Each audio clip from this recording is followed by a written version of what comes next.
Et le problème avec moi aussi, c'est que je n'écoute mon corps que quand c'est gâté.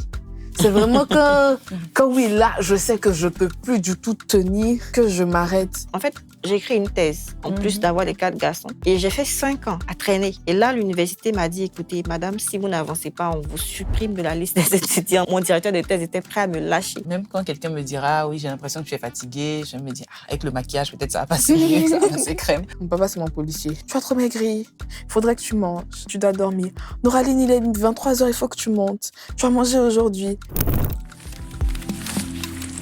Entre nous, on peut tout se dire. Et surtout, on peut être soi, sans langue de bois. Parce que nos voix comptent. Et nos histoires aussi. Bienvenue dans Moussoya, votre espace de parole libre, De partage et de sororité. Ici, on parle vrai. On parle sans filtre. On parle de tout ce qui touche les femmes.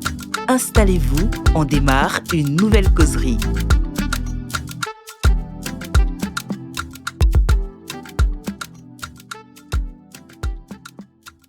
Qu'est-ce qui changerait si vous commencez à croire vraiment que vous avez le droit de vous sentir bien au quotidien, pas seulement après que tout soit terminé, mais comme une partie naturelle et normale de votre vie? Ce qui changerait, ce serait mon rapport avec moi-même. Je pense que ça me déchargerait d'un grand fardeau, d'une très grande exigence que j'ai envers moi-même, que je m'autoriserais à écouter mon corps, à écouter mes besoins, surtout à dormir. Et je pense que je serais beaucoup plus heureuse, beaucoup moins stressée, beaucoup plus épanouie. Je pense que tout changerait et que je serais plus heureuse parce que justement, je ne me dis pas avoir le droit de pouvoir avoir des petits moments tranquilles si effectivement tout n'est pas fait. Tout n'est pas fait au niveau professionnel, au niveau de la maison, au niveau des obligations avec la famille, les amis.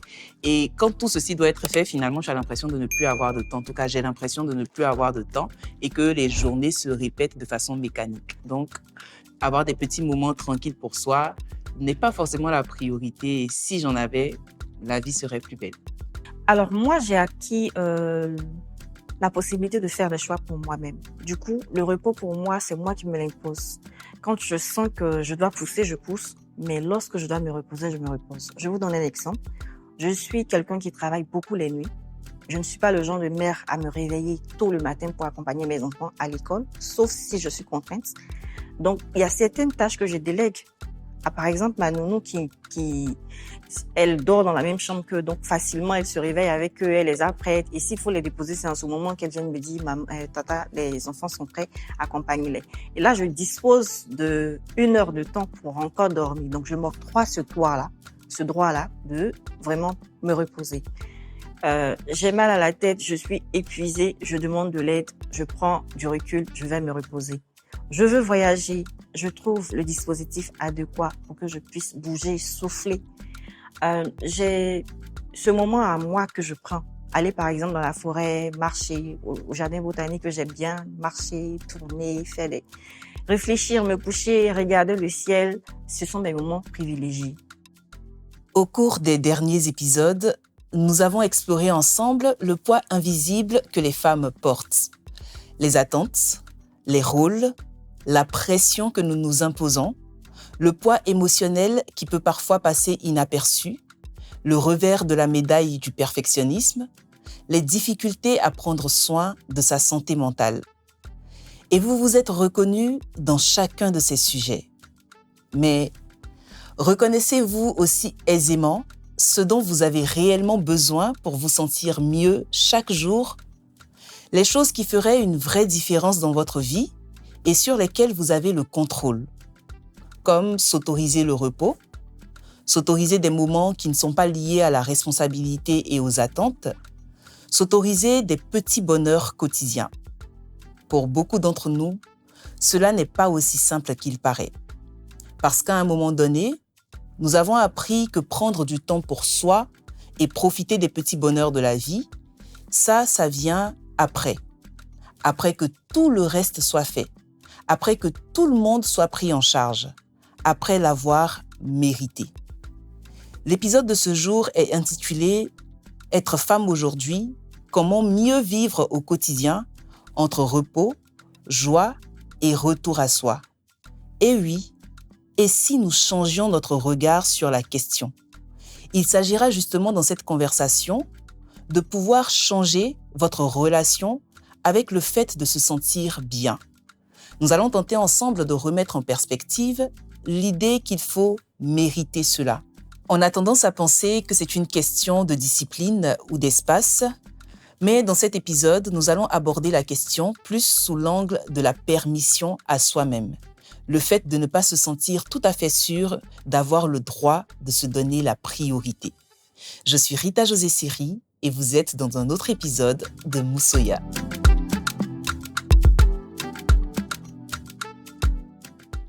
Autre épisode de Moussoya, ce qui veut dire que, bien évidemment, nous avons de nouvelles invitées, de nouvelles moussos, et je suis avec 2 moussos particulières. Elles nous font l'honneur d'être avec nous sur cette thématique intéressante, importante et enrichissante, mais surtout authentique pour une discussion vraie. Je suis avec Nora. Alors, bonjour à tous, bonjour à toutes. Je suis Noraline Ndjouré, je suis entrepreneur, créatrice de contenu et je suis plus que ravie d'être là aujourd'hui. Nous aussi, nous sommes ravis de t'avoir. Merci d'être là. Et ma deuxième invitée, Aminata, qui va aussi se prêter au même exercice de la présentation. Merci Rita. Bonjour à tous, je suis Aminata Siawe, maman de 4 garçons. C'est important à préciser. Je suis sociologue de formation et en même temps entrepreneur. Donc, je travaille et j'entreprends. Donc, je fais les deux. Je suis ravie d'être là. Nous aussi, nous sommes très ravis de t'avoir. Alors, je pense qu'avec la question Moussoya que vous avez eue en entrée, vous avez bien compris qu'aujourd'hui, on parlera de peut-être déconnecter un peu de toutes vos charges, de toutes nos charges, pour ainsi dire, en tant que femme. Et avoir cette petite discussion-là, c'est peut-être aussi une manière de se reposer, pourquoi pas. Donc, je vais vous inviter vraiment à vous mettre à l'aise. À prendre cet espace comme l'espace de repos qu'il faudra pour qu'on soit vraiment toutes confortables et qu'on puisse avoir une discussion qui se veut vraie, sincère, sans faux fuyant, mais vraiment conversation entre femmes, quoi, comme le veut Moussoya. Et pour nous mettre dans le bain de la conversation, notre première rubrique ici, c'est un peu notre griot maison qui nous partage une définition d'un mot qui ressort effectivement de la thématique. Et cette rubrique, c'est le jelly. Donc, je vais vous demander de prêter attention parce qu'on part tout de suite pour le jelly. Le mot du jour est permission. La permission, c'est la capacité à s'autoriser quelque chose, sans avoir besoin de le justifier d'abord. Ce n'est pas de l'égoïsme, ce n'est pas de la paresse. C'est reconnaître qu'on a le droit et le pouvoir de s'octroyer ce dont on a besoin sans attendre de validation extérieure. La permission, dans le contexte de notre sujet du jour, c'est quand on arrête de négocier avec soi-même pour s'offrir 10 minutes de calme, une journée de plaisir, ou encore ne rien faire du tout parce qu'on en a besoin, parce qu'on en a envie. Cette permission ne vient pas des autres. Elle commence en soi. La permission, c'est le mot du jour. Alors, je regardais Aminata, j'ai même entendu pour se dire en mode, est-ce que vraiment ça me parle? Comment vous percevez déjà ce mot, la permission, Aminata? Alors, pour moi, quand on parle de permission, c'est un mot qui rime avec liberté. Donc, lorsqu'une personne se sent libre de faire, de penser, d'agir, elle s'octroie ces permissions-là. Moi, en fait, le c'était pour dire, oui, moi, je m'octroie la permission de faire, de me reposer, de dire ce que je veux, de dire non. Voilà. Donc, ce mot me parle. Et j'ai bien hâte d'entrer dans le vif de la discussion pour savoir justement comment tu t'accordes cette permission. Et on va d'ailleurs démarrer tout de suite notre petite discussion autour de la thématique. Et donc, moi, d'entrée de jeu, ce que je voudrais savoir, c'est quand vous analysez votre vie actuelle, en ce moment, si elle était vraiment, même si elle est très remplie, j'imagine, avec tout ce que vous faites, est-ce qu'il y a une part de votre temps que vous possédez, mais entièrement, c'est-à-dire sans qu'il n'y ait de tâches à accomplir, sans qu'il n'y ait d'objectifs à atteindre ou de responsabilités à endosser? Est-ce qu'il y a vraiment une part de votre temps, mais qui vous appartient véritablement? Je vais commencer cette fois-ci par Nora. En toute transparence, je pense que non. En fait, le mot permission, même quand j'entendais sa définition, il était un peu dur pour moi parce que je n'y arrive pas du tout. C'est un mot qui m'est encore étranger. Je suis tout le temps en train de négocier avec moi-même. Non, mais tu as plutôt ci à faire, tu as plutôt ça à faire. C'est comme si dans l'ordre de mes priorités, j'arrivais en dernier parce que j'ai toutes les charges. Et encore, je me demande avec 4 garçons, si je dois avoir 4 garçons, comment est-ce que je gérerais la chose? Mais à l'heure actuelle, c'est difficile. En toute honnêteté, c'est difficile. Je n'arrive pas encore à me prioriser. J'y travaille. Je pense qu'il n'y a que maintenant que je suis même consciente de l'importance que ça représente de me considérer dans toute l'équation. Et tu fais bien de dire qu'avec 4 garçons, ça ne doit pas être évident. J'ai bien d'ailleurs envie d'avoir l'avis d'Aminata sur le fait d'avoir des moments pour soi. Est-ce qu'il y a vraiment un moment qui t'appartient dans ta vie avec tout ce que tu as comme charge, qui n'est vraiment pas lié aux attentes, aux responsabilités? Alors, pour moi, le moment qui m'appartient, c'est le matin. Pourquoi le matin? Parce que j'ai décidé de ne plus être ce genre de maman qui est obligée de courir partout le matin, alors qu'elle sait qu'elle a veillé toute la nuit pour travailler. Se réveiller le matin, faire le sac, faire le déjeuner des enfants. J'ai lâché prise sur ça. J'ai confié entièrement à ma nounou. Donc, elle sait que quand elle vient, sa priorité le matin, quand elle se réveille, même si le ménage n'est pas encore fait, réveiller les enfants, apporter le goûter, leur faire prendre le bain. Bon, ils sont quasiment autonomes. Il n'y a qu'un seul qu'il faut, voilà, surveiller et laver. Donc, dans ce sens-là, c'est vraiment le matin pour moi. Parce que c'est déterminant. Si je rate ma matinée, je rate ma journée. Quelqu'un qui veille la nuit, se réveiller encore, bon, je veux pas être zombifiée. Je suis femme, mais voilà. Donc, ce moment-là, je me l'octroie, je me donne la permission de le posséder pour moi.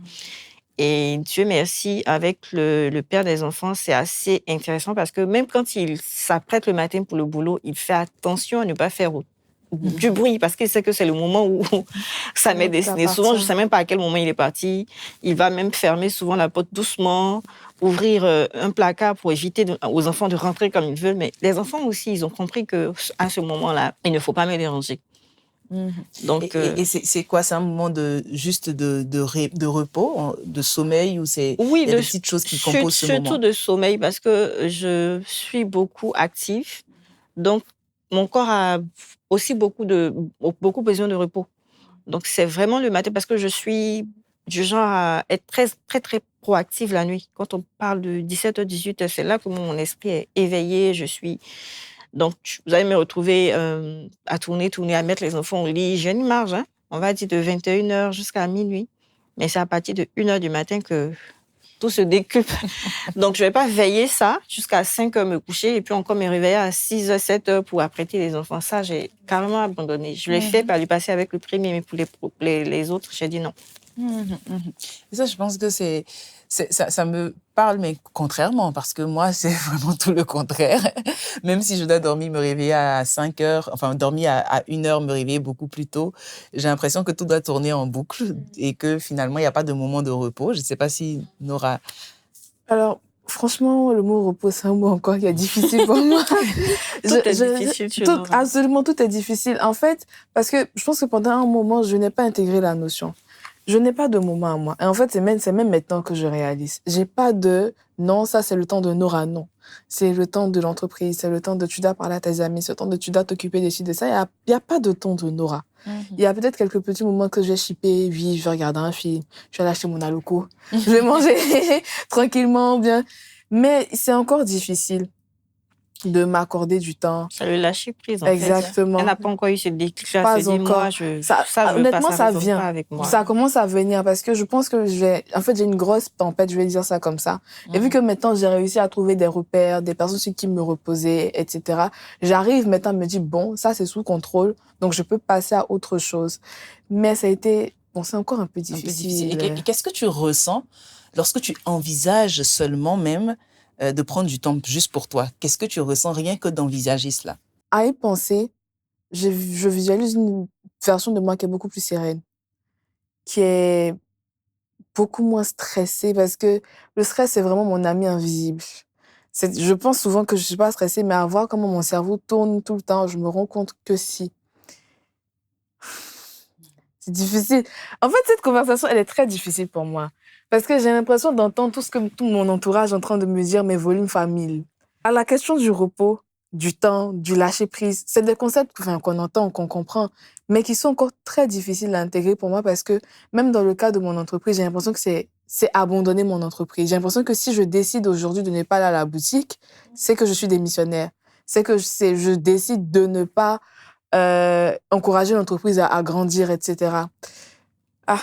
Mais attends, moi j'ai une question. Oui. Est-ce qu'à un moment, tu te dis que si demain, tu ne te réveilles pas, Je touche, je sais pas, je trouve du bon.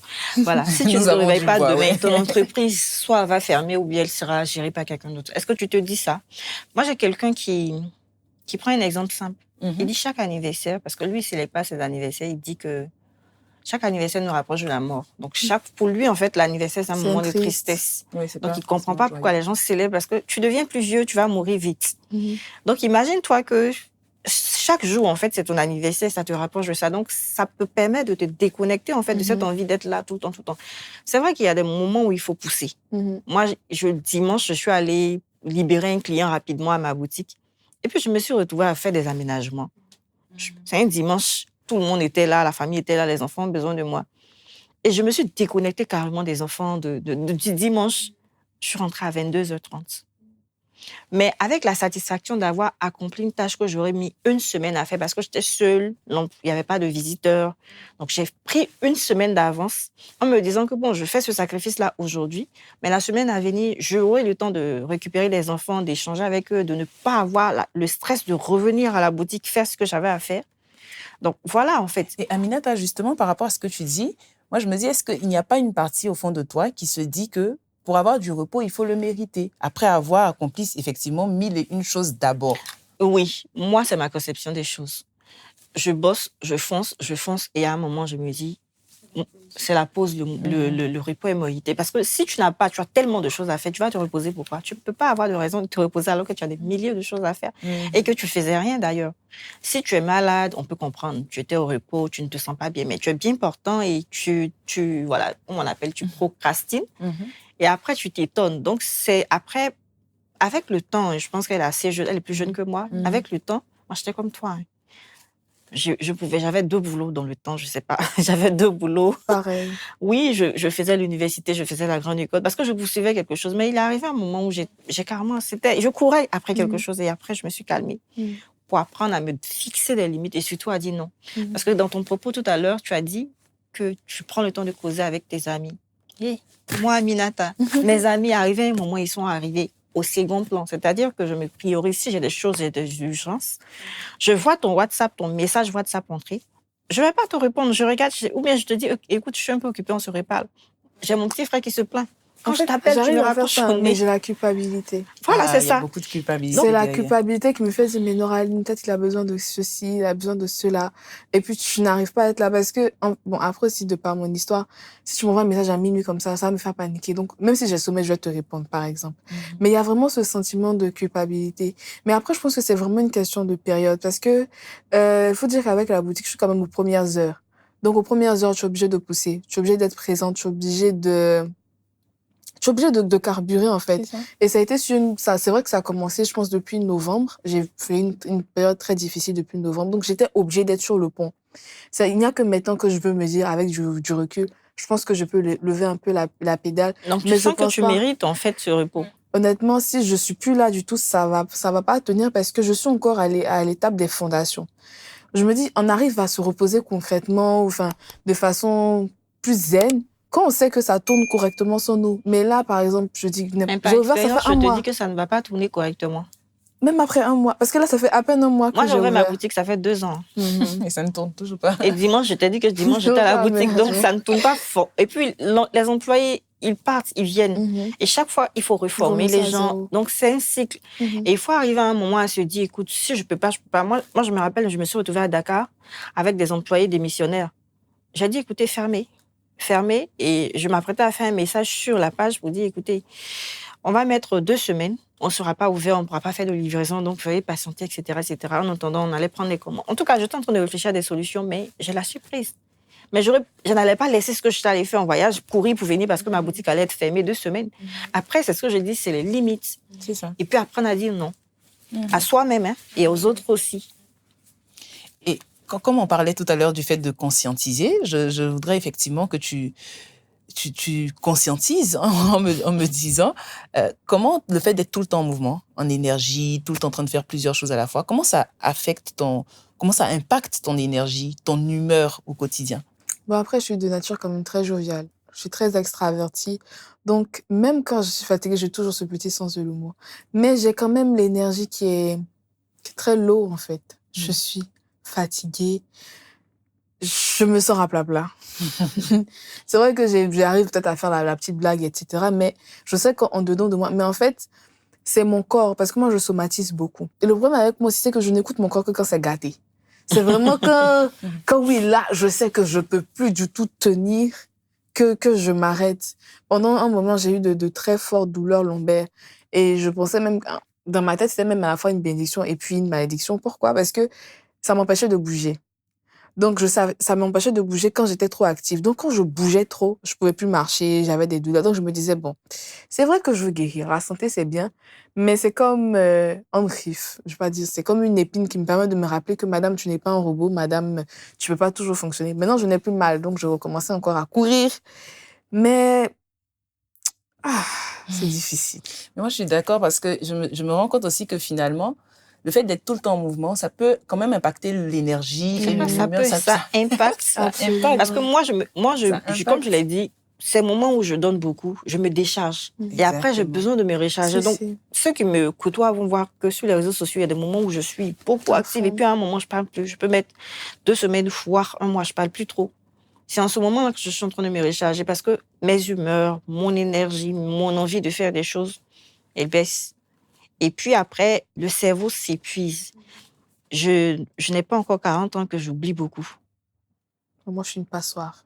Moi, j'oublie beaucoup. Donc, je suis obligée de toujours avoir le carnet pour écrire. C'est vrai qu'avec les maternités, l'oubli, voilà, c'est quelque chose qui fait partie de notre quotidien. Mais pour moi, souvent, je me retrouve avec ma clé en main en train de crier. Mais, Ouais, la mec, clé. et ton fils te dit, mais tu as la clé dans les mains.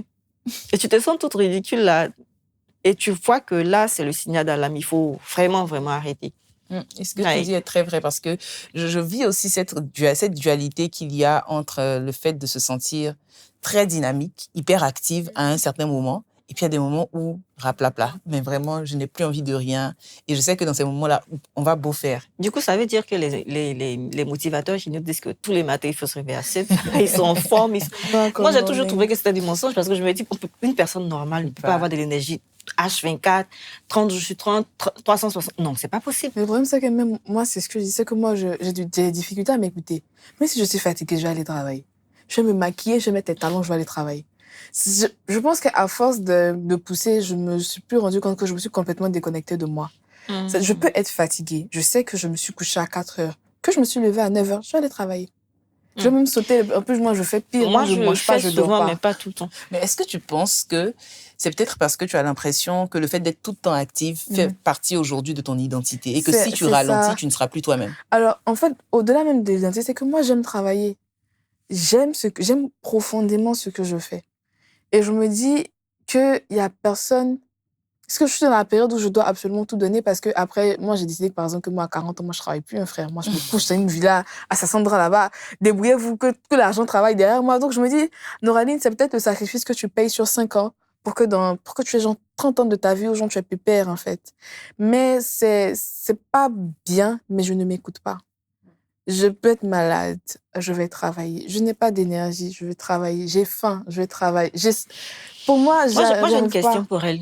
Est-ce que ton identité de femme te pousse pas à faire ça en te disant, bon, écoute, moi, je suis une femme aujourd'hui moderne, il faut que je me prenne en charge, je vais pas attendre quelqu'un pour le faire pour moi, je vais être indépendante. Est-ce que cette manière de penser-là ne fait pas que tu pousses? Parce que Est-ce que déjà tu te vois comme ça en tant qu'une vois. femme qui doit cocher toutes les cases? Alors non. En vrai, je rattache pas ça à mon identité de femme, mais plus à ce que je veux faire et à ma vision des choses.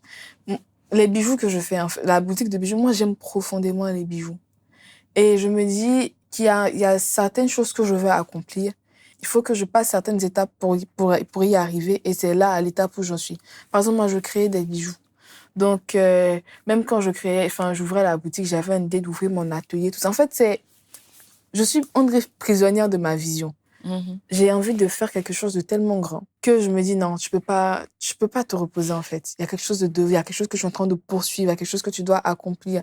Tu t'es donné telle timeline, il faut que tu arrives. Si tu dors maintenant, tu prends du retard. Ça va, c'est plus ça. C'est pas vraiment en tant que non, femme moderne, oui.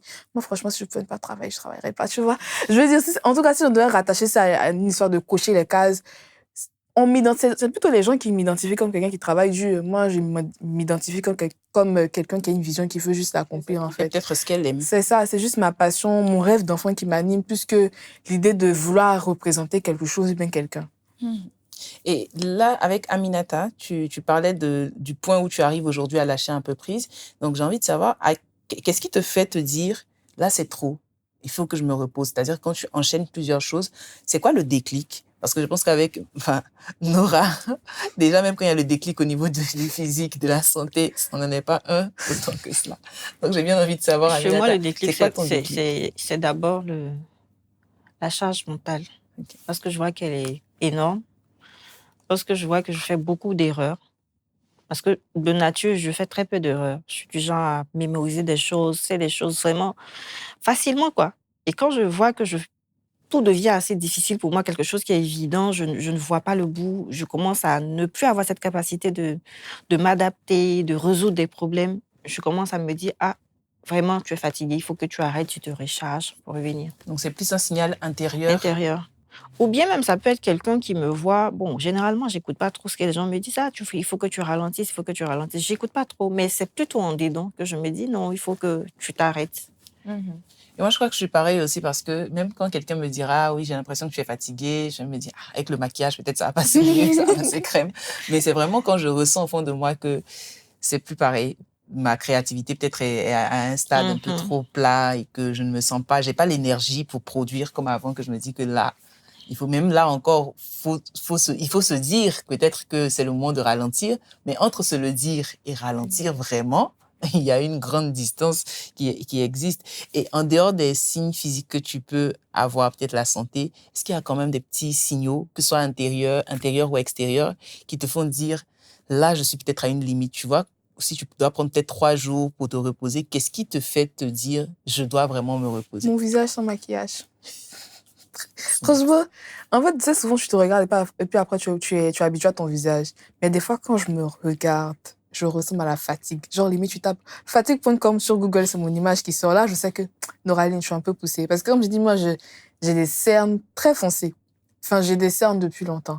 Mais quand je suis fatiguée, on dirait un petit panda. Donc, quand à la maison, quand ça dit, petit panda, petit panda, peut-être qu'il faudrait ralentir. Mais bon, quand même, il y a mes parents qui me mettent aussi. Mon papa, c'est mon policier. Tu as trop maigri. Il faudrait que tu manges. Tu dois dormir. Noraline, il est 23h, il faut que tu montes. Tu as mangé aujourd'hui. C'est plus ces rappels-là répétitifs. C'est vraiment mon papa, quoi. Mon papa et puis mes cernes qui me permettent de me dire, OK, il faudrait peut-être ralentir un peu. Et pour ralentir, il faut trouver des petites choses, des petites astuces, des petits moments. Et en parlant de ces petites choses-là, quelles sont celles qui vous permettent de revenir à vous, qui peuvent changer votre humeur, vous mettre dans un bon mood, comme on le dit? Est-ce que c'est quoi? C'est une chanson, c'est un repas, c'est une sortie? À quoi ça ressemblerait une petite chose comme ça? Chez moi, c'est vraiment une reconnexion avec la nature. Il suffit que je mette les pieds dans un endroit vert. Je marche un peu tout en écoutant peut-être la musique, bien juste les oiseaux. Comme je l'ai dit tantôt, je vais me balader un peu au botanique. Quand je veux vraiment, quand ça va, je vais avec les enfants parce que là, je suis prête à supporter les courses ici, les cris là. Mais quand je veux vraiment me déconnecter, je prends la voiture, je gare, je marche, je regarde. Souvent, il m'arrive de m'asseoir, juste, je ne fais rien. Déconnexion totale. Et une autre chose, c'est vraiment de se déconnecter des réseaux sociaux parce que je me suis rendu compte que c'est anxiogène pour moi. Me réveiller le matin, chercher à voir, bon, même je vais sur Facebook, je regarde, je vois tel décès, ou bien je vois tel qui fait un post qui pour moi est un non-sens, ça commence à m'énerver. Alors que d'habitude, ça ne dirait rien. Donc, c'est ça. Donc, je me déconnecte des réseaux sociaux. WhatsApp, c'est un peu difficile parce que c'est vraiment un outil de travail. Mais c'est de connecter des réseaux sociaux et puis retourner, voilà. Il y a aussi les soins, hein, les spas. Ah oui, ça fait Les toujours spas, du faire bien. un tour au spa, voilà, faire un massage, un gommage, ça permet de se retrouver. Et toi, Noralie? Alors, pour moi, je dirais 3 choses. La plage. J'aime beaucoup la mer. Franchement, il n'y a rien qui me calme aussi bien que la mer. Donc, la plage. Il y a la loco. Franchement, dit comme ça a l'air truc, mais c'est vraiment my Oui. comfort food par excellence. Quand c'est vraiment gâté, c'est Claclo. Mais quand ça va encore, c'est Aloco. Mais c'est surtout aussi, moi, je me recharge avec la présence des gens. Donc, c'est surtout les moments avec mes amis. Donc, quand je sais que ça va vraiment pas, j'allais voir une copine, on va aller faire une sortie de groupe, etc. Au lieu de me décharger, moi, ça me permet de retrouver un peu plus d'énergie. Je partage carrément l'avis de la loco parce que je trouve que la loco est plutôt que frites. Absolument. C'est Il n'y a pas match. Et puis moi, je crois que j'aime aussi la musique. Vraiment, le fait de mettre de la musique, ça peut me permettre de me mettre dans le bain de la chanson et puis d'avoir l'impression que je me suis évadée un peu. Et peut-être aussi avec les amis, mais je ne crois pas que ce soit dans le sens d'évacuer, mais plus d'écouter ce que l'autre a à dire pour moi me Passer du concentrer temps avec les autres, ouais. sur Moi, ce je que... préfère me couper. Dans ces moments-là, quand on m'écrit, non, je suis pas trop dans ma période. J'ai pas envie de parler. Et les gens comprennent. Elle a envie de se ressourcer et tout, même à la maison. Mon fils va dire, maman, aujourd'hui là, on dirait que ça va pas trop. Donc je vais m'enfermer dans la chambre. Et quand ça va, soit j'écoute la musique ou je fais quelque chose d'autre, lire, ce genre de choses. Et puis après, je ressors, ça va, j'ai évacué. Moi, je veux bien choper l'exercice des réseaux sociaux. J'y pense très souvent de peut-être avoir une journée vraiment où je me déconnecte. Mais je me demande si... Non, je te donne l'astuce. Hein. Moi, je désinstalle les applis. Hein. C'est-à-dire, c'est radical. Parce que quand tu te déconnectes simplement, tu es tenté de revenir. Oui. Alors que si tu désinstalles l'appli, le temps que tu vas prendre pour aller installer et remettre tes données, non, ça te... Et après, tu te dis, mais qu'est-ce que je suis en train de faire? Et il y a aussi le fait de mettre... dans nos téléphones, maintenant, on a l'option limite. Oui, limite voilà, limiter les mêmes WhatsApp. Ça marche pas chez moi. Je dis ça, après, mais tu là, vas, moi, tu je désactive. Dès que ça donc, soyez radical, vous désinstallez les applis. Moi, j'ai déjà fait 2 semaines sans WhatsApp, malgré que je travaillais avec. J'ai pris quelqu'un qui gérait. On pouvait s'appeler au téléphone. Mais Facebook, j'ai fait 1 an, mais carrément 1 an et quelques sans Facebook. Quand je viens, je me connecte, je sais exactement ce que je viens chercher. Si c'est une image ou bien si c'est un vieux post, je ressors. Et ça, c'était vraiment, ça m'a aidé à me recentrer. En fait, j'ai écrit une thèse, en plus d'avoir les 4 garçons. Et j'ai fait 5 ans à traîner. Et là, l'université m'a dit, écoutez, madame, si vous n'avancez pas, on vous supprime de la liste des étudiants. Mon directeur de thèse était prêt à me lâcher. Mais ça m'a mis une pression l'année dernière. Je me suis déconnectée de tout et j'ai terminé la rédaction. Donc, vous voyez que c'est quelque chose, si vous ne prenez pas la décision radicale, parce que Facebook, c'est du genre, on a l'impression que quand on n'a pas vu un post ou bien quand on est en retard, on n'est pas au courant de tel béret, et arrivé à un moment, il faut se préférer. Non, moi, c'est TikTok. TikTok is a trap. Au début, je n'avais pas l'application. En vrai, moi, comme je travaille avec les réseaux, c'est compliqué de me détacher. J'ai essayé de mettre la limite là. À chaque fois, désactiver. Je n'y arrive pas. Mais en vrai, c'est important parce que ça prend beaucoup d'énergie. On ne s'en rend pas compte. Parce que après, on a un certain investissement émotionnel avec tout ce qu'on avec tout ça, avec quoi on interagit. Et moi, je pense même que ça va jusqu'à dans le spirituel avec les... On se décharge facilement là-bas. Si. Il y a beaucoup de choses qu'on ne devrait pas voir, etc. Exactement. Donc, en vrai, ça, c'est vrai que c'est un bon point aussi. C'est un très bon point parce que, comme tu disais tout à l'heure, Aminata, aller sur les réseaux, peut-être lire une publication qui pour toi fait pas sens, ça t'énerve tout de suite. Pourtant, tu connais même pas la personne. Mais ça fait et puis encore, quand tu connais la personne, mais pourquoi aujourd'hui elle réfléchit comme ça? Les discours de mères célibataires sur Facebook, franchement, c'est marrant. Il y a des gens sur Facebook, je me demande le matin, quand ils se réveillent. À quoi ils pensent? Franchement. Revenons à notre sujet. Revenons à nos moutons. Et vous voyez, ces petits moments dont on parle, je me dis que ce sont des moments qui sont bien, qu'on a, mais qu'on repousse parfois. Et donc, Noraline, à quelle fréquence tu repousses ces moments, peut-être d'aller à la plage, ces petits moments de connexion avec toi-même, à quelle fréquence tu les repousses à cause de tout ce que tu as à faire au quotidien? Assez souvent, hein. En vrai, je ne les prends que quand c'est vraiment, comme je dis, quand c'est gâté. C'était quand la dernière fois que tu es allée à la plage? C'était le mois dernier, je crois, en avril. Je suis allée à Sassandra. J'ai fait 2 ou 3 jours de camping à Sassandra. Ça m'a fait beaucoup de bien. Beaucoup de bien. Après combien de temps d'absence? 1 an, 2 ans? Non, après, je pense que j'étais allée à Signy en janvier. Mais je vais dans l'intervalle. 4 mois, 5 mois. Je me suis pas permis autre chose. Parce que j'étais en mode, j'avais trop de choses à gérer. Il faut que je finisse de gérer ça. C'est pas le bon moment. Tu as une liste de priorités, etc. C'était compliqué avec mes discussions intérieures de me dire, non, il faut que tu y ailles. Donc, j'ai attendu. Elle arrête d'écouter la petite voix. Je vais la mettre sur mute. Et j'ai envie de changer la question de cette question dans le sens pour Aminata, dans un autre sens, pour savoir à quelle fréquence tu les as, ces moments-là. Je dirais tous les 3 mois. Tous les 3 mois après, peut-être un retrait de 2 semaines, 3 semaines, je me recharge et quand je viens, je donne 3 mois. Chaque 3 mois. Eh bien, vous me faites réaliser que même dans tes moments de plage, c'est-à-dire que même les 4 mois, en réalité, je n'en ai jamais vraiment, mais vraiment. C'est-à-dire que mes derniers moments de vacances ou de petits moments où je suis allée loin du travail, c'était au début de cette année, mais c'était pour mon anniversaire de mariage. Et c'est parce que c'était l'anniversaire de mariage qu'on avait prévu voyager. Sinon, si c'était pas ça, peut-être même qu'il n'y aurait pas eu Parce que même avec le travail que je fais, quand ce sont les vacances, il y a beaucoup plus d'événements. Donc, je vais faire des présentations d'événements. Et quand les événements, cette période passe, le travail reprend peut-être au bureau avec d'autres projets. Donc, en réalité, il n'y a pas de vacances. Mais je me rends compte que les vacances, c'est toi qui dois les caler finalement. Ouais. C'est vrai. Et ça fait que ces moments-là... L'Africain n'a pas forcément la culture des vacances. Mais on avait, peut-être, on va dire, avant, on avait ce qu'on appelait les balles poussières, ce genre d'activités, peut-être, dans les communautés qui permettaient. Mais aujourd'hui, avec les distances, le développement, on n'a vraiment pas le temps d'avoir accès à ça. Donc, c'est à nous de nous recréer cela. Mais je crois que c'est un peu paradoxal quand même, parce que quand on commence à aller à l'école, il y a vraiment les vacances où on va peut-être faire des vacances chez des parents, ailleurs. Et ce qui est étrange, c'est que quand on grandit, qu'on commence à travailler, cette période-là, elle disparaît. Bon, après, ça dépend du type de travail, parce que quelqu'un qui est dans un boulot salarié, il aura son temps de repos, mais nous qui sommes... Moi, par exemple, je fais beaucoup de télétravail, donc c'est moi qui gère mon temps. Et si tu n'as pas appris à vraiment gérer ton temps, à partitionner les choses, à prioriser, tu te perds un peu. Donc, peut-être, Rita, c'est à toi de te dire, bon, moi, à partir de janvier, je me repose jusqu'à février. C'est vraiment ce que je réalise, en fait. Là, je suis vraiment en train de réaliser que c'est à toi de dire, sinon, finalement, tu n'auras pas. Parce que ceux même qui te sollicitent, tes clients, les prestataires et tout ça, eux, ils ne savent pas. Et ils pensent que tu es disponible. Rapidement, je donne un exemple, par exemple, dans la vente en ligne. On veut tellement rassembler des commandes pour le lendemain qu'on ne se fixe pas des limites. Souvent, on reste en ligne jusqu'à 1h, 2h du matin. Parce qu'on se dit, moi dans mon domaine, je parle avec les femmes qui viennent d'accoucher. C'est généralement la nuit qu'elles ne dorment pas. Donc, au début, je me disais que c'était le boulot.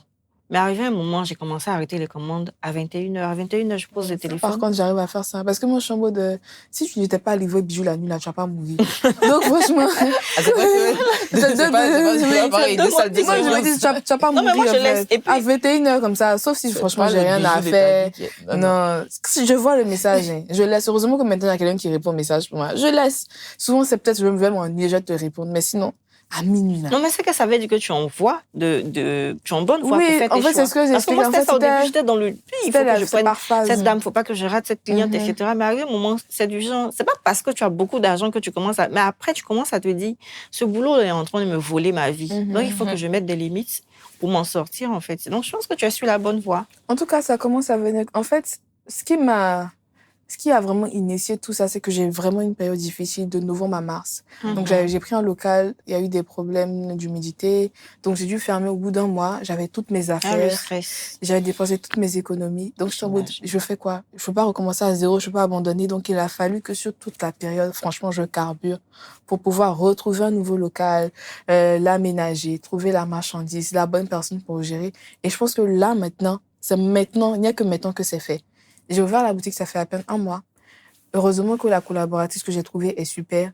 On a trouvé un petit rythme. Donc, ce n'est que maintenant que je me dis, bon, aujourd'hui, je vais pas à la boutique. Aujourd'hui, je reste à la maison. La semaine dernière, j'ai vraiment fait des efforts pour, si c'est pas urgent, je mets pas mon pied là-bas, je gère au téléphone. Mais en fait, c'est que la semaine dernière, en vérité.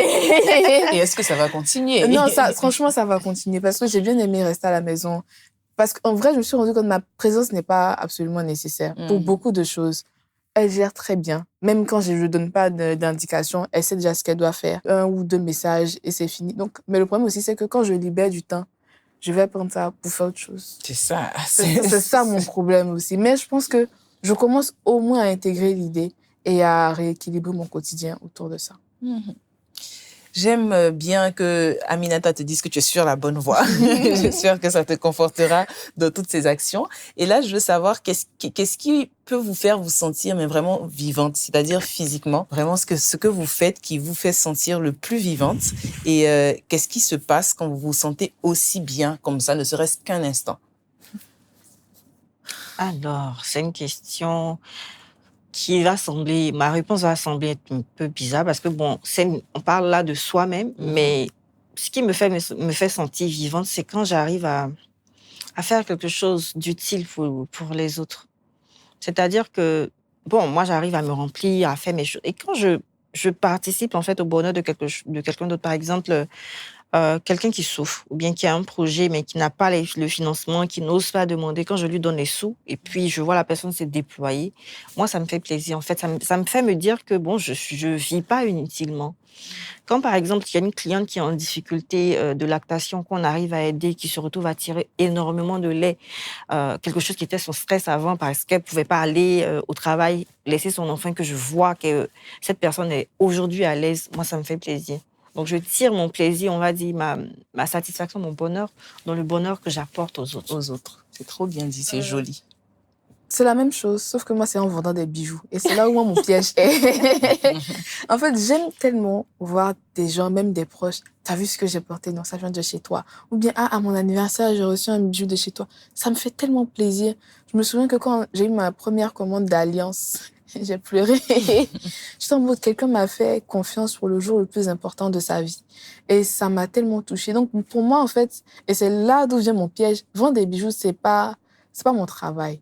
Ça vient un peu même comme une mission de vie. C'est accompagner les gens dans les moments les plus importants de leur vie. À s'embellir. Exactement. Et même dans les moments les plus ordinaires. Je sais comment un bijou peut changer la perception de soi, comment un bijou peut être le témoignage de l'amour de quelqu'un, du passage de quelqu'un. Moi, par exemple, quand je porte les bijoux de ma grand-mère, c'est comme si elle est un peu plus proche de moi. Donc, j'arrive pas à me dire non, je vais pas aller au travail parce que j'ai l'impression de priver quelqu'un de ça. Mais c'est vraiment en étant utile aux autres comme elle que j'arrive à me sentir vivante. Je pense que c'est un danger, un piège qui est commun parce que même moi, quand je réalise sincèrement, je fais beaucoup de choses liées au métier de la voix, mais il y a un métier particulièrement qui est la maîtrise de cérémonie. Franchement, je peux animer un événement de 20h à minuit, rester sur des talons perchés, mais quand je rentre à la maison, je suis tellement contente d'avoir vécu ce moment, au point où je peux en parler de la cérémonie, comment ça s'est passé, mais toute la nuit, ne même pas dormir. Parce que c'est ça qui me fait me sentir vivante. Vraiment de rester là, de parler, de voir des gens, de regarder les mimiques des visages des gens. Donc franchement, ça, c'est ce qui me fait me sentir vivante aussi. Donc finalement, c'est le travail là qui nous fait nous sentir vivantes. Mais oui, moi je dis toujours, c'est pas pour critiquer, mais aujourd'hui, le discours qui dit moi je reste à la maison pour m'occuper des enfants, c'est un discours un peu hypocrite envers soi. Parce que s'occuper des enfants, c'est vrai, c'est un travail à plein temps, mais on n'a pas l'impression de le faire voilà, pour en tirer quelque chose. On le fait juste parce qu'on doit le faire pour les enfants. Mais lorsqu'on travaille, même si tu es à la maison, que tu as une activité pour toi, que tu réussis à faire quelque chose, ça te rend vivant, en fait. Il n'y a pas longtemps, j'ai exhorté les femmes à vraiment faire quelque chose. Faites quelque chose. Vous n'êtes pas obligé d'aller vous asseoir dans un bureau, mais faites quelque chose pour vous-même. Parce que ça va vous libérer, en fait. Ça va vous permettre de vous sentir vous-même, être humain.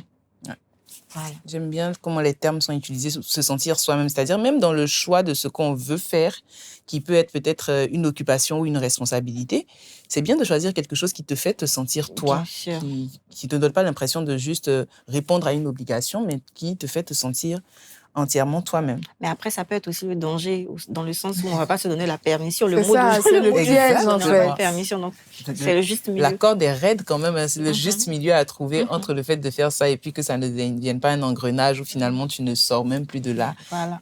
C'est pas forcément évident. Alors là, je voudrais qu'on fasse un petit exercice quand même, c'est-à-dire de repenser à ces moments de vie. Et je crois que c'est un exercice qui va plus plaire à Noraline, où vraiment tu te laisses aller, mais vraiment où tu profites pour te reposer, pour t'amuser, peut-être sur la plage ou encore dans un jardin botanique, sans penser à ce qui vient après. L'esprit, il est libre, il est joyeux. Et ces petits moments-là, en faisant des choses ordinaires, pas grandioses, mais c'est parfois ce dont on a véritablement besoin. Et en repensant à ces moments-là, sincèrement, qu'est-ce que ça évoque dans votre esprit ou sinon dans notre esprit? Beaucoup de paix. Honnêtement, ces 3 jours à Sassandra, j'ai même fait une vidéo dessus. C'était en plus, on n'avait pas internet, hein, donc on était complètement déconnectés. C'était la seule période, je pense, depuis longtemps où je pensais à rien que: «Qu'est-ce qu'on va manger à midi? Allons, on va marcher sur la plage et allons-y jouer». Ça m'a complètement déconnectée pour me reconnecter à moi-même parce que là, par contre, j'ai dormi. C'est l'une des rares périodes où je dormais vraiment, où quand on dit 22 heures, j'ai sommeil. Ça m'apporte, enfin, d'y repenser, beaucoup de paix. C'est vraiment le mot qui me vient en tête, c'est paix, sérénité. Retirer tout le poids du stress de tu dois faire ci, tu dois faire ça, tu n'as pas parlé à ci, mais tu as un message et telle commande. Je n'y pensais pas du tout. C'était je mange quoi? On dort à quelle heure? Tu veux qu'on aille marcher sur la plage? Allons nager. Et ça m'a fait énormément de bien. J'espère que tu t'en souviendras pendant assez longtemps. Non, j'allais dire la même chose, j'allais dire la paix, parce que il y a que ça, au fait, qu'on en tire. Et puis, il y a surtout un mot peut-être qu'on néglige, c'est le calme. Mm. Tu peux être en paix, mais il n'y a pas de calme. Le calme te permet de poser, en fait, ton esprit. Le calme te permet de voir, en fait, plus clair dans ce qui était embrouillé. Donc, pour moi, ces moments-là permettent d'avoir une vision plus claire, voilà, de la vie tout entière et du cheminement qu'on est en train de, voilà, de faire. Le calme et la paix. Noraline, nous sommes presque en train de terminer la discussion. Et là, en fonction de tout ce que tu as partagé avec nous, j'ai vraiment envie de savoir si tu devais traiter la joie, la paix, le calme, le repos, mais vraiment comme des choses essentielles et non des extras de ta vie, aussi mouvementée soit-elle. À quoi ressemblerait ton quotidien? Quelle serait une journée typique pour toi dans ce contexte où le repos, la paix, la tranquillité font partie intégrante et que ce ne sont pas juste des extras? Quelle serait cette journée typique? Déjà, je dormirais plus. Donc, je me réveillerais à 7 heures au lieu de me réveiller à 9 heures parce que je me couche à 1 heure du Comme matin. moi. Ce serait... Donc, la journée, elle commencerait à 7 heures. Je vais prendre le temps de prendre un petit déjeuner sans mon téléphone. Parce qu'en plus, moi, je saute le petit déjeuner. Ça, c'est une très vilaine habitude que j'ai développée. Donc, dans ma journée type, réveil à 7 heures, petit déjeuner sans écran. Qu'est-ce que je ferais encore? Ça, c'est une question piège. Aller à la plage. Ah oui, j'adorerais. Moi, j'aurais ma maison en bordure de mer, donc c'est pas grave. Aller à la plage, on considère que dans ma vie idéale, dans la journée, il y aurait aller à la plage, il y aura surtout profiter de ma famille, parce que ça aussi, ça me fait vraiment plaisir. Je suis aînée de famille, donc avoir mes frères, échanger avec mes petits frères de leur journée, etc. Donc vraiment avoir un moment comme ça à la maison. Pas que c'est vrai qu'on en a un, mais intégrer ça de façon pleine, 1 heure où c'est famille seulement. Papa, t'as fait quoi? Maman, t'as fait quoi? J'arrive pas à imaginer une journée sans travail, c'est difficile. Dans cette journée typique, tu peux quand même y mettre le travail, mais c'est juste que tes moments de repos ne viennent pas comme des moments après. C'est-à-dire que ta journée typique, il y a tes moments de repos et puis il y a ton travail aussi. Donc, comment tu l'as décrit cette journée? C'est-à-dire, on avait déjà tout de suite le petit déjeuner. J'arrive pas, je bloque. Non, mais en fait, c'est assez révélateur. Oui. Je pense Ouais, que ça permet de- la difficulté révèle quelque chose. Parce que j'y arrive pas, en soi. Je suis en train de bricoler quelque chose, mais dans ma tête, il faut que je sorte à 9 heures. Il y a des choses à faire, il y a du contenu à créer, il y a des clients à gérer, il y a... Ah, on est en thérapie Et ici. pourquoi tu ne prendrais pas une créatrice de contenu? En vrai, moi, mon métier, c'est créatrice de contenu. Je travaille en agence de communication. Donc, j'ai réussi encore à déléguer cet aspect-là à celle qui gère la boutique, mais elle ne peut pas gérer à 100%. Je viens en appui. Non, elle ne peut pas faire les deux. Voilà, C'est je viens en deux tâches appui, finies. mais je suis créatrice de contenu, en fait. Donc, c'est mon travail. Donc, ça, là, c'est bon, je vais pas déléguer. Mais j'avoue que c'est difficile. Après, il faudrait que je définisse c'est quoi pour moi un moment de repos. Parce que là, je me disais, il faudrait peut-être que j'intègre une routine sportive. Je pensais aller courir. Je suis sédentaire. Oh là là, je suis une grosse sédentaire. Donc, éventuellement, ça. Commencer la journée par une course, un petit déjeuner sans écran. Un moment pour discuter. Discuter avec qui, je sais pas, mais discuter. Avant de commencer la journée. La journée s'arrêtera à 19 heures. Franchement, ma journée idéale avec du repos, elle s'arrête à 19 heures. Petit moment de télé, encore avec la famille. planification de la journée à venir. Et puis, franchement, ça, c'est dans le meilleur des mondes. Se coucher à 22h. Ça, je pense que dans le meilleur des mondes, ce serait ça. Mais encore, je pense qu'il me reste à définir ce que le repos représente pour moi. Et ce que ça voudrait représenter en termes d'activité claire. Parce que, comme j'ai dit, je ne sais pas me reposer. Et on a discuté avec Madame Aïda de ce que ça représentait pour elle. Mais pour moi, dans ma définition des choses, ça reste quand même assez flou. Assez flou. Ça revient à moi. Oui. Ma journée... Ta journée typique où tes moments de repos sont pas extra, mais ils sont intégrés dedans. C'est vrai que tout à l'heure, tu nous parlais de ton matin et tout ça. Mais une journée typique, vraiment dans l'idéal, ce serait quoi?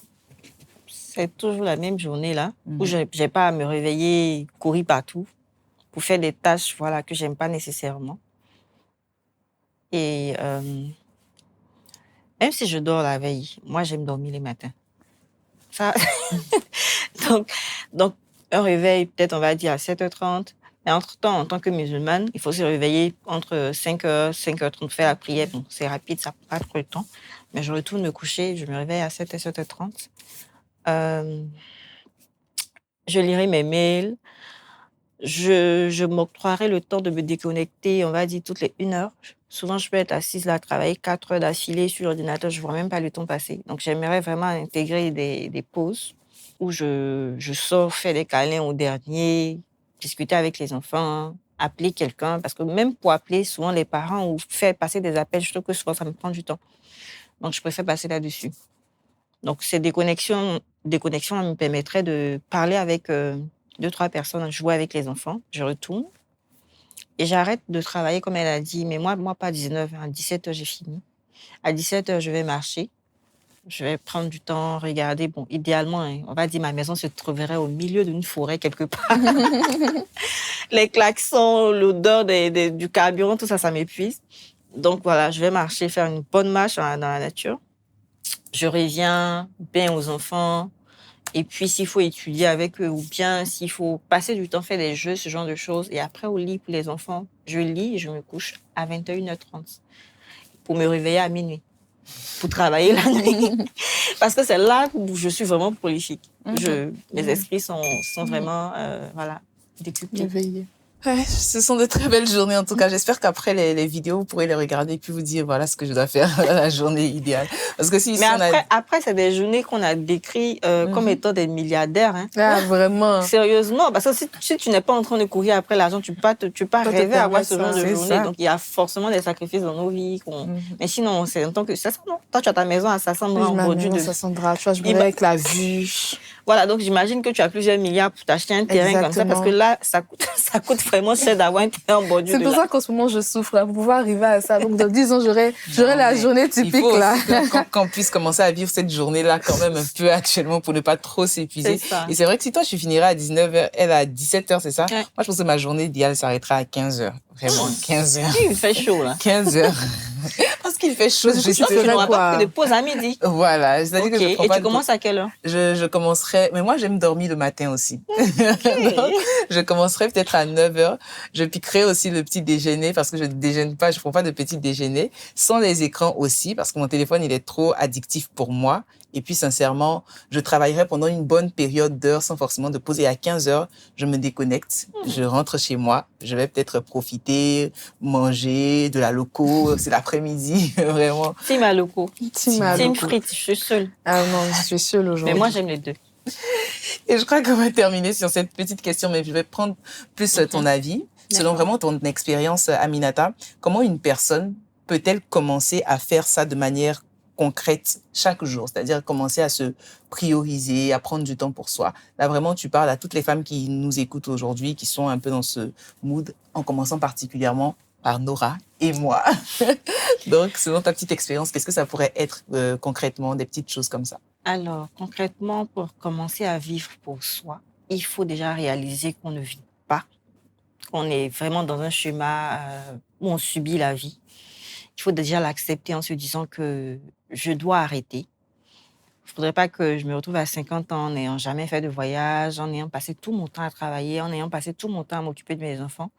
Et les voilà grands aujourd'hui, ils ont leur chérie, ils ne s'occupent plus de moi, je suis seule, j'ai personne à qui parler.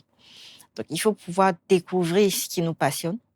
Parce qu'en dehors du travail même conventionnel qu'on a, du travail qu'on fait, qu'on réalise et tout, il faut avoir ce petit truc qui te passionne. Elle a trouvé cela dans les bijoux. Moi aussi, je trouve cela dans le fait de parler d'éducation, dans le fait de rédiger des articles, dans le fait de confectionner des cadeaux pour les bébés. En fait, il faut trouver en fait ce qui vous passionne en dehors du boulot, des enfants, du mari, etc. pour pouvoir prendre la mesure entière de ce qu'on est en tant qu'être humain. Donc, une fois qu'on a passé cette étape-là, il faut maintenant arriver à l'étape du non. Du non aux autres et du non à soi-même. Je sais que je suis payée à 400 000, mais on va dire, j'ai un train de vie de 1 million. Le non, là, ça veut me dire, faut commencer à vivre dans tes 200 000 et puis économiser les 200 000 pour avoir la vie que tu veux. Après ce non, là, quand on se l'est dit, on doit maintenant encore revenir au oui. C'est vrai que je me suis dit ça, mais aujourd'hui, je pense que je mérite, je me donne la permission d'aller vers telle chose, de faire telle chose.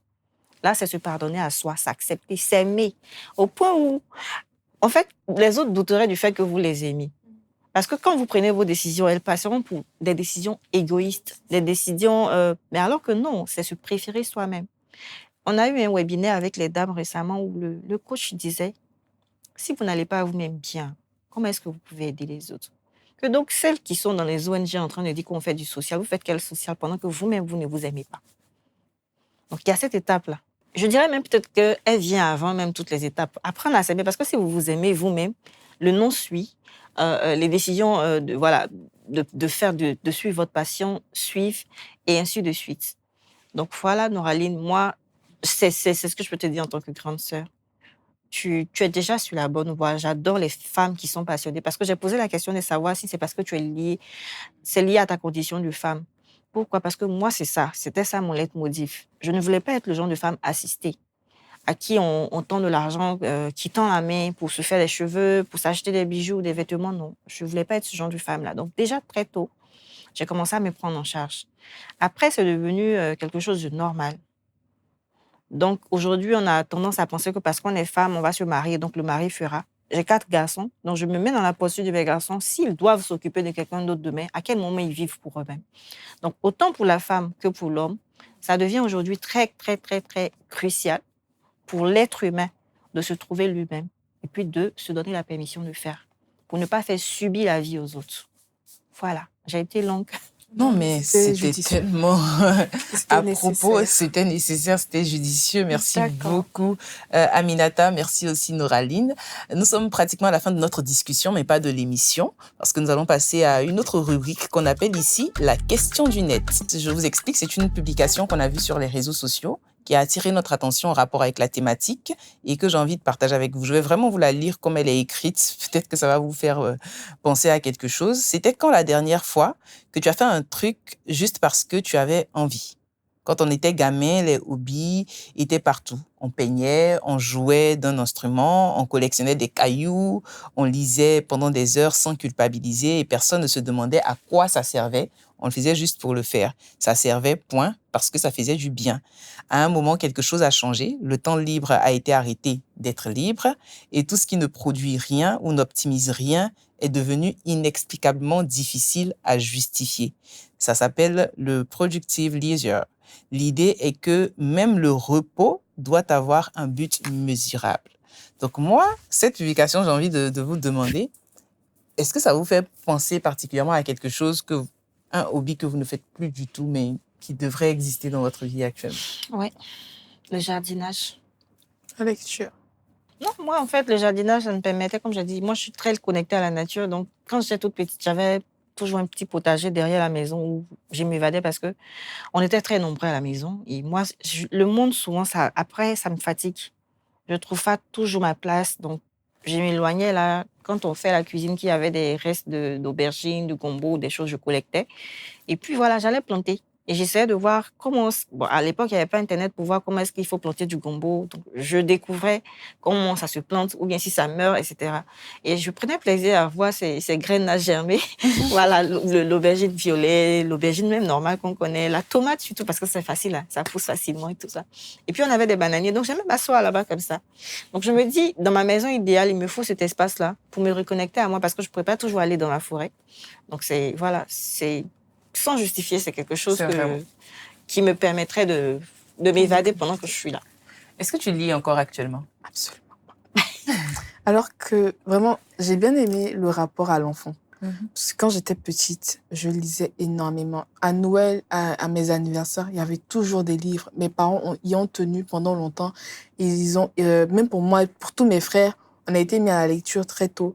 Donc, je lisais mais des gros livres. Moi, franchement, quand je disais, ah, mais le livre est trop gros. Moi, je ne connaissais pas ce qu'on appelait un gros livre. Parce que pour moi, un livre, c'est un livre. Quand on était petit, tu lis jusqu'à...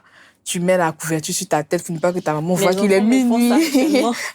J'étais un enfant comme ça, mais avec la vie d'adulte, mais quand je dis complètement perdu. Mais comme j'ai dit, je suis vraiment dans une démarche de changer. Je suis allée au SILA et j'ai pris 6 livres. C'est un record pour moi, ça fait longtemps que j'ai acheté des livres. J'ai pris 6 livres. Coucou à Sakina déjà, parce que j'ai aussi le livre de Sakina. Ah oui. Et je me suis dit, il faut que je m'y remette, parce que j'ai développé une très vilaine addiction au téléphone. Au point, en fait, je le lisais dans mon téléphone. Donc, je suis trop attachée. Donc, je me suis dit, je me suis donné pour mission en 2026 de me reconnecter avec la lecture. Moi, je crois que c'est pareil, la lecture aussi. J'aimais beaucoup lire avant. Et je disais même très souvent que le fait que j'ai un particulier lien avec l'expression orale est venu du fait que j'aimais beaucoup la lecture. Mais j'ai commencé à lire dans mon téléphone. Le dernier livre de 600 pages que j'ai lu, il était dans mon téléphone. Et j'aurais voulu le lire de façon physique, l'avoir de façon physique. Donc, j'ai été récemment aussi en librairie pour m'acheter des livres, mais en réalité, je les ai utilisés pour faire la décoration de mon bureau. Donc, je crois que je vais... Non, mais après, avec le temps de reconnexion dont tu as parlé, ça peut être quelque chose d'intégrer.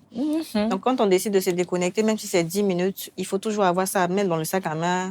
Quand j'ai vu tout à l'heure, le petit sac à main, j'ai dit, mais comment on peut se promener avec un petit sac comme ça? Moi, j'ai toujours un sac où je peux mettre quelque chose. Non, en vrai, j'ai 2 sacs constamment. C'est parce qu'aujourd'hui, il fallait faire genre, j'ai un tote bag et j'ai un sac à main tout le temps. Voilà, donc vous pouvez vous balader avec, même si c'est pour voler une page, et puis vous imposer de lire avant de dormir. C'est aussi une technique que moi j'utilise, ça marche. Et que si je décide de lire un livre, à partir de 20h, 21h, j'ai plus mon téléphone. Donc, comme si tu me laisses un message, je verrai le lendemain. Je vais juste grignoter. Ou bien quand je me réveille avant la prière, je feuillette. Juste 2-3 pages, souvent 10 pages. Et puis bon, tu te suis pas en une semaine, tu as fini de lire le livre. Eh oui, il faut commencer à peut-être s'imposer ces petits mouvements-là, pourquoi pas. Donc, on espère que les livres du SILA... Faut pas finir comme décoration comme toi. Tout à fait, et qu'ils seront lus.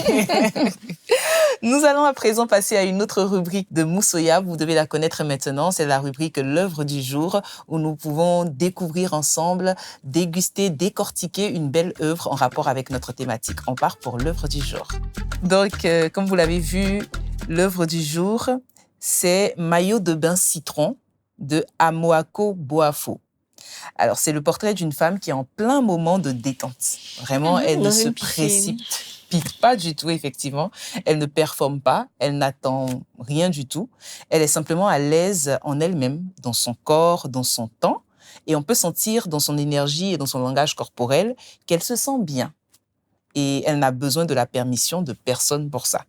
Donc, contrairement à cette femme en maillot de bain coloré, et à la posture zen, beaucoup de femmes, malheureusement, ont oublié à quoi ressemble le fait d'être juste posée, présente et sans avoir rien à prouver. Aujourd'hui, on a envie effectivement de leur dire, à travers cette œuvre, qu'elles ont le droit d'exister en dehors de ce qu'elles font. Voilà cette belle œuvre qui est intitulée Maillot de bain citron. J'aime bien le nom Maillot de bain citron. Et quand moi je regarde l'œuvre, je me dis, mais vraiment, ce sont des moments qu'on devrait avoir. Il n'y a pas de téléphone, il n'y a rien. C'est ça, il n'y a que toi et toi. Et est-ce qu'Aminata, tu te verrais avoir une photo comme ça? Parfaitement.